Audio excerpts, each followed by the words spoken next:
గోదావరి జలాల్ని పరిరక్షించాలని కోరుతూ బీఆర్ఎస్ చేపట్టిన పాదయాత్ర రెండో రోజుకి చేరింది. పెద్దపల్లి జిల్లా గోదావరి నది ప్రాంగణం నుంచి ప్రారంభమైన ఈ పాదయాత్ర 6 రోజుల పాటు సాగనుంది. మాజీ ముఖ్యమంత్రి కేసీఆర్ నియోజకవర్గ పరిధిలోని కొండపోచమ్మ సాగర్ వరకు యాత్ర కొనసాగనుంది. ఈ పాదయాత్ర ద్వారా ప్రభుత్వం వెంటనే స్పందించి కాళేశ్వరం ప్రాజెక్టు జలాలను రైతులు, ప్రజలకి అందుబాటులోకి తీసుకురావాలని బీఆర్ఎస్ జిల్లా అధ్యక్షుడు కోరుకంటి చందర్ డిమాండ్ చేశారు.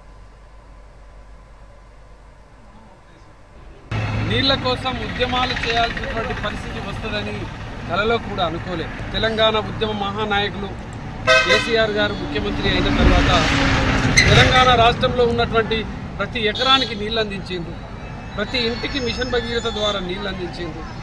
ఈరోజు గోదావరి చూస్తేనే గుండెలు పగిలిపోతూ ఉన్నాయి.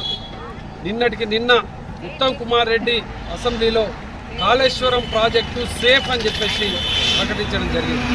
10 నెలల్లో మీకు కాళేశ్వరం నుండి లిఫ్ట్ చేసేటువంటి ఆలోచన కూడా రాలేదు.